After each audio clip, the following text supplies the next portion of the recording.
everyone, and welcome to another episode of Van City Beats, Eats, and More. I am Kazi, and we are broadcasting right now from the unceded ancestral lands of the Musqueam, the Tsleil-Waututh, the Squamish First Nations. This is STORYHIVE on location in Vancouver, and today on the show we have the one and only Sharon Lee. We're sitting down with an artist who is redefining movement. As a dancer, choreographer, and roller dance artist, and up-and-coming DJ, she blends contemporary ideas with the raw energy of street dance. With training in hip-hop, house, waacking, and locking, she's traveled the world to learn from the pioneers of these styles. Sharon's artistry has landed her on major film and television sets, as well as stages across the globe, from New York to Manila. She's also a passionate advocate for street dancers, working to amplify representation and protect artists in the industry. And if that wasn't enough, she's taken her skills to the roller dance world, fusing her movement background into a unique skate artistry. With her own class series, Flo.sthetic, she's building a space for skaters to find rhythm, style, and self-expression.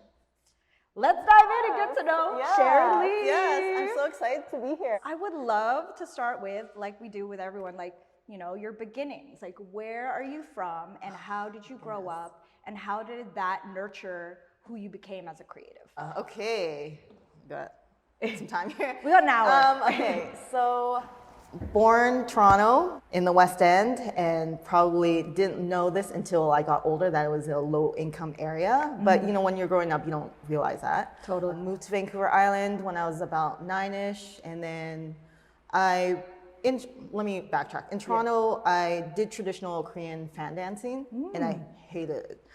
Hated it. It was just too slow, and I was decent at it, but it was not my thing. I wanted to do more of the drumming, but I think traditionally the females had to do like the fan dancing. I just hated all that. Yeah. It's just too slow.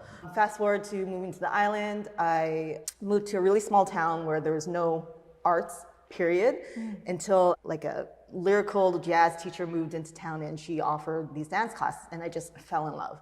And she only lived there for 2 years, and that sparked the interest of me dancing. Plus, watching much music and trying to learn all the dance moves, et cetera, et cetera. But that really sparked my joy of dance. And so I had to look outside of my town, like to the next town over, to see if I could take dance classes. And for 2 summers, I begged my parents, and they allowed me to go to the town over and stay there for a week at a friend's place to take a week's worth of dance classes. And then after that, no dance. Pretty much all through high school, I didn't dance, nothing at all, until I moved to Vancouver for school. Still loved dancing, but was more in my heart, just two-step in. Yeah. But I probably didn't start picking up dance until my last year of university, where I was like, you know what, I think I'll take a dance class. I'll give it a go. And I just fell in love. I just was so addicted in taking classes, and it just got to the point where after graduation, I was either going to go into master's or something in the sciences or nutrition, or I was going to be cut everything. I'm going to just give this a go, see what happens. And I took the later path, and here I am.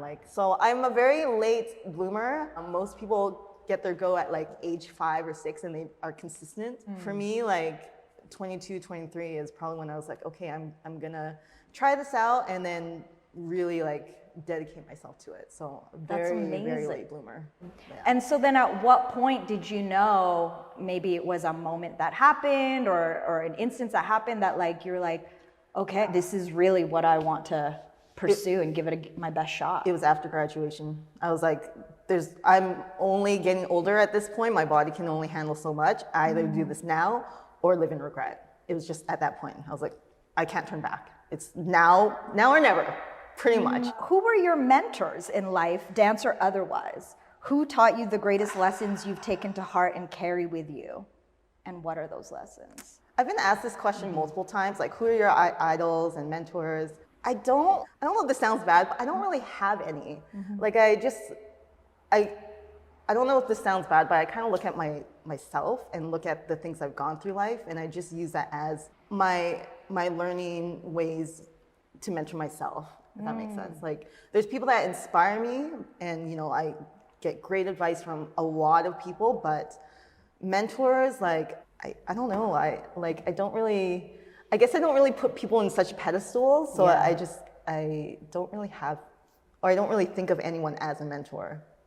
That's and if you think that I'm one of your mentees, I am so sorry. No, that's a fair assessment because, you know, we all learn from different things and we're inspired by different things. So if not a person, like, where do you feel that, you know, you've gained some like major life lessons? Like you said, like you're drawing from your own life experiences. What might that have been? There's a lot of things, like just learning, like life lessons is just the things I've gone through, you know, with my dad passing, learning about family history, going through breakups, just all of the hard stuff, like that has taught me probably the greatest lessons in my life.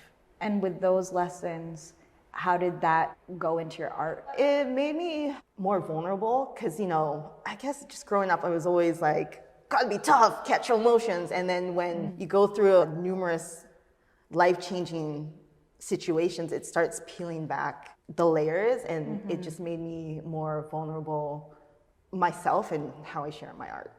So, yeah. I mean, artists are deep feelers of the world. Like, we're given that gift and that curse. And it's like the only outlet we have is through expression. Yeah. You know, right now I'm doing a lot of rehearsals and learning choreo, being taught to move a certain way, and it gets to the point where I'm like, oh, my soul needs to just like express. And so these moments that I have to myself, like, I cherish them so much, just to be able to express myself. You don't know what you don't know till you know. Yeah. So that wondering of like, oh, does it feed your soul if all you've ever known is the context of learning somebody else's moves, essentially, as choreography? This is somebody else's like movement. And then, you know, I think it's very satisfying for people when you pick it up, you learn it, and then you like execute it, and it's like ingrained in your body, and then it feels good, right? But like, and to a certain degree, some can say like, yeah, this is feeding my soul. But if you've never had also that moment of like catching the ghost of being in a completely different context, that's not in front of a mirror, that's not in a studio space, where like people around you have this energy because they're so in connection with the music, each other, that it's spiritual. It is like church. Then you're like, whoa, I thought I was being fed by my soul, but now I feel this. How did you first become introduced to it in this way that you're like, this is what I'm about, this is what resonates with me most, and this is what I'm also teaching and offering? The first time I've ever taken house class was from Khalif. Oh yeah. Like 10 years ago. Loved it, fell in love with it, but again, you know, my journey was not really necessarily freestyling and battling. It was gearing towards the choreo world. And I dabbled in every little thing. You know, at one point I was like big into waacking. At one point I was big into locking. Like, I was just like jumping all over the place. And I was having a conversation with a friend of mine, and he was like, why don't you just focus on one? And I'm like, it's really hard because I love everything. Yeah. I really thought about what he said to me, and I was like, okay, maybe next year will be the year that I will pick something and I'll just stick to it. At the time I was taking Ghana's classes, and then I decided, okay, this is the style. I think this is what's calling for me. I love the music. I love the movement, and that kind of spearheaded like me just focusing on house dance and, you know, learning from everyone and just really understanding the culture and where the history and what it means. I'm like, this really resonates for me. And that's what I kind of promote in my classes. Like, you can learn the foundation, everyone can learn the blueprint of the foundation, but it's like what you put into yourself, like use these foundations as tools to really express who you are and find yourself. There are like so many slogans now about house. House is a feeling. True. It is. You know, it really is. It's a feeling, and it's really hard to describe these things. Yeah. So, you know, being a professional dancer, you can say that now. And, you know, it's hard to do that in this material world we have to exist in. Yeah. But one of the blessed ways, especially if you live in Vancouver, aka Hollywood North, is being in the industry of film, TV, commercial, etc. How has your experience been like? It's easier now, but pre-COVID, it's been a fight because a lot of the... How did you first get into it, actually? I think just me being drawn into the choreo world and then seeing all these auditions and the amount of times I failed because they're looking for dancers with technique, as in like jazz and ballet. And I still went into these rooms and probably made a fool out of myself, but I was like, whatever, I'm just gonna keep pushing and pushing. And there are times where I've been in audition rooms and, you know, they're looking for hip hop dancers and I'm killing it. And I've had people who are running the auditions come up to me being like, you are giving what we need, but they don't hire me. But then I see them hiring jazz dancers who don't have any background, and I'm like, okay, cool. Because they've got the look. Yeah, yeah. And it's like, I just remember one particular audition where the scene is in San Francisco. If you know San Francisco, you know there's Asian people. Yes. I don't think they hired any Asian people in that scene. Wow. Yeah, and they're looking for hip hop dancers. So yeah, I've been through it all, and you know, times are slowly changing, but I don't want to say too much, but there are some choreographers that they like who they like because of, you know, they come from a specific background and dance background, and they want to hire people that come from that background. So what is the UBCP committee? It's a dance committee that's supposed to uplift dancers in the union. I can't really say much because we signed an NDA, but it's been an interesting journey. It was a tough journey to get into because they promoted about like diversity, and at the time I was the only full person of color like as a nominee because I nominated myself, and everyone had the chance to vote who was a part of the union, and I didn't get in, and another cis straight white male didn't get in, and I fought. I was like, y'all are talking about diversity and you have no one from the street dance world, no one that's like, they had someone who was half, but no one who's like full like POC represented. And I was like, this is not right. Like this is, it's all cap. Y'all are just saying like, you want diversity. This is your chance for diversity. And the amount of meetings I've been to, the amount of people that are in the industry that say that they support me, like are like, I don't think what Sharon did was right, blah, blah, blah, like behind my back. And I'm like, ugh, like it really showed like the true colors of certain people, which I won't forget who they are. But yeah, it was a fight. It was a fight. So this committee advocates for the dancers who are unionized in the film and TV industry. Yeah. Okay. Yeah. But you're on it now. I'm on it now. Which is awesome and Yeah. amazing, and congrats because you're needed and your voice is needed. Thank you. And it's true, like having more representation of people who look like someone you can identify, like the ripple effect of that. And we've had this conversation several times on this show with other artists of just like the difference it makes to young people who have goals and ambitions in art forms or otherwise. Like, you don't know what's possible for you until you see someone who you're like, if they could do it, I could do it. And that person looks like me, or they come from my background, or et cetera, et cetera. I've had some people reach out to me, some Asian women, younger women, and they reach out and they're like, they just want to commence my strength to and perseverance because they were really excited to see someone that looked like them, that represented them, you know, as a nominee, and for me to fight to be on this. And it really like made me realize like, okay, I'm doing the right thing. Because, you know, you have those moments I'm like, am I being too much? No, actually I'm not. I'm, you know. So thank you for the ones that reach out and like was like really supported, and supported me through this to get to this point. So it's so hard to be the person who is speaking up. Yes. And that one thought that you just said of like, oh my gosh, am I being too much? Did I just like bring a lot of attention to myself that I don't want to actually deal with? And it's scary and it's vulnerable. Especially in this industry because it's very tight knit, and Competitive. It's competitive, and they keep everything within their bubble. And I'm pretty sure there's a couple choreographers in the industry that I'm probably on the blacklist, which is fine. Like, it is what it is. Like, Yeah.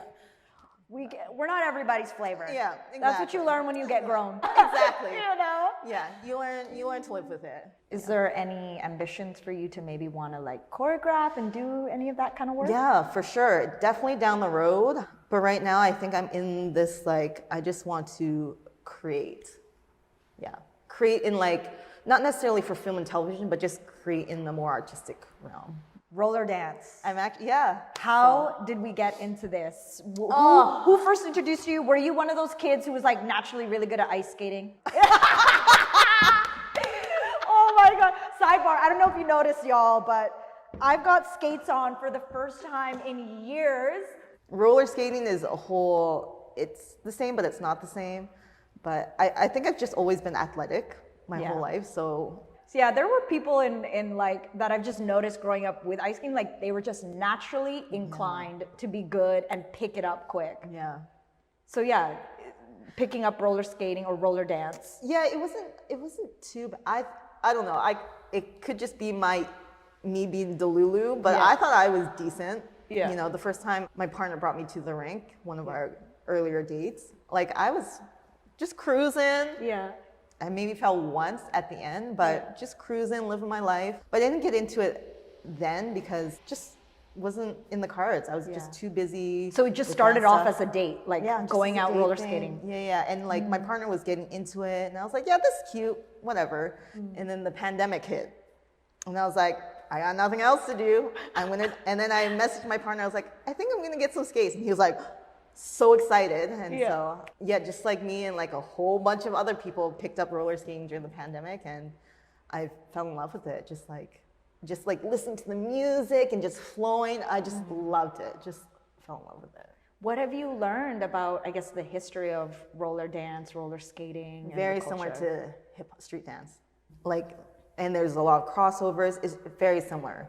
And the music's like, I can see why, like, if street dancers got into roller skating, you would fall in love with it because the music's the same, like the like energy and vibes the same. Like, I just learned that, like, it's very similar, you know, just with like, you know, it comes from Black culture. There's just so much, and it's such a rich history, and there's a lot of erasure in the past and present, just like in street dance.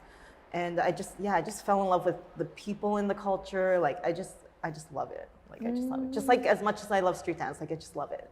It's so fun. Feel like, you know, from what I've seen on social media as you've been posting and like sharing your journey, you know, it feels like it's given you a different outlet for expression. Yeah. What do you feel like it gives you in comparison to street dance? It's definitely more physically challenging, so it changes my brain for sure. I think ever since I started skating, I feel like it's helped with my street dance. It's made me more patient in my movements. Just because the whole journey of the roller dance excursion, I had to be patient. So in that way, it's helped me in street dance and wanting to be more patient in how I express.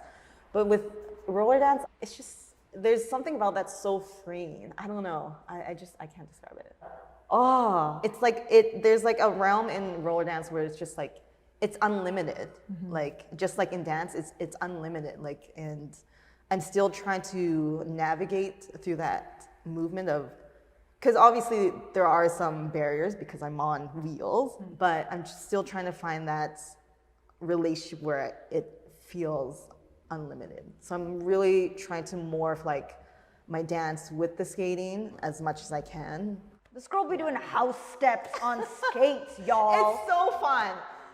What does Van City have going on in terms of like either roller rinks or events or places, you know? There is like a thing that happens at this rink in Vancouver every third Sunday, which I also don't go because, you know, there's politics. But yeah, I don't really get too involved in the city. That's why I've created my own space and my own thing, just because if I don't feel comfortable in certain spaces, I'm pretty sure I'm not the only one. So that's why I created my own space to do my own thing. Yeah. And to welcome people in your space. Yeah. Which is called Flo.sthetic. It's a play on words from flow and aesthetic, and it's inspired by house culture, just finding your own, using yourself as an inspiration to find your own flow. I want people to, again, just like how house culture or house dance, like I want people to learn fundamentals, but like how do you express yourself with these fundamentals? In this space, like I really want to blossom skaters to feel comfortable. And I tell them like, mess up here. This is the time to really explore. Like no one's here to judge. Everyone's here trying to find their own way of moving. And I think people are scared of that. And I mean, it's a vulnerable place. it's very vulnerable, yeah. And I try to make like the space is small, but like I try and keep the classroom small just so it can be more intimate and we can get to know each other a little bit more. But yeah, I just want people to take this art form and find their love of movement, period, in the end. Whether it's on skates or off skates. It's okay to be you. And I think people are scared of that. Yeah. You know? Well, I think a part of the reason of that is like there aren't as many examples of what that looks like. Yeah.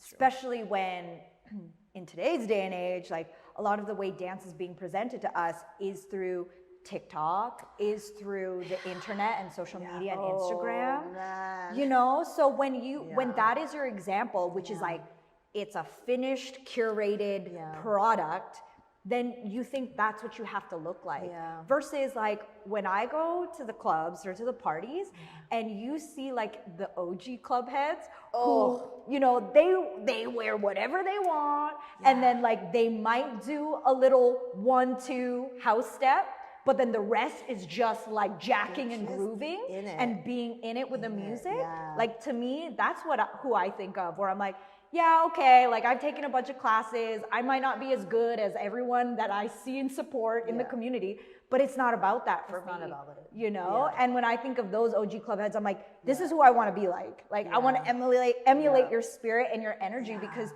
you actually don't care and you're so tuned into yourself and the music. Speaking of, shall we get into a little lesson and demo, which is, like I said, everyone, this is my first time putting on skates in years. And even before we started, we had a mini lesson. We had a mini lesson. Mini lesson. You'll be fine. I trust that she'll be fine. So, feet open like a V, waddle side to side like a penguin, shifting your weight. Again, knees are nice and soft. Yeah, you're fine. Look at you. Okay. She's fine. We're here. She's fine. Okay, but how do I start dancing now, Ro? Oh, you want to start? Okay. Or no, take me through. We're going to start dancing. We're going to start. This is Char's first time dancing. Oh my God. We're going to start easy because you know how to two-step in shoes. That's true. So two-step. You know what two-step? Yes. 1, 2.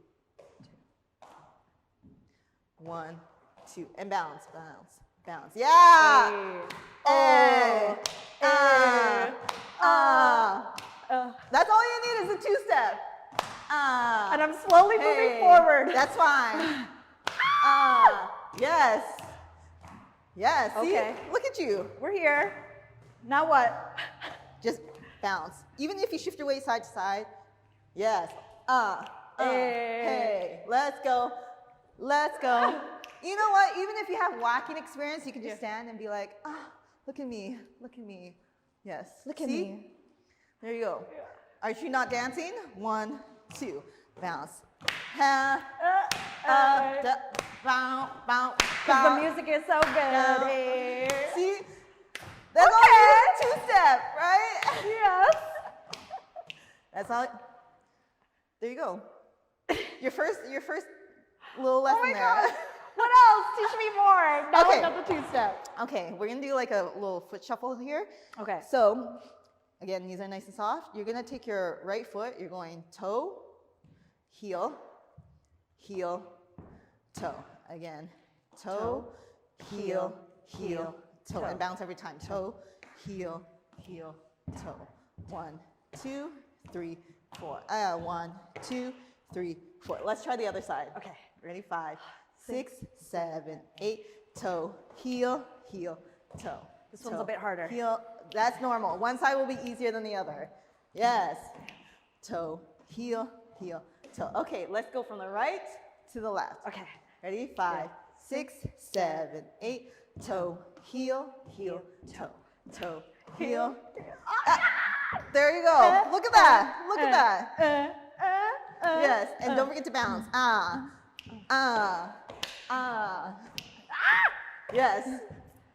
There you go. Look at that. And that's all we, yeah. Yes. Yes, just gotta bounce with it. Girl, you're bouncing real low. Mini squats. Mini squats. Mini squat. Yeah. Mini squat. Yes, yes, yes, yes. There you go. Look at that. Your first footwork. And you can freestyle with that.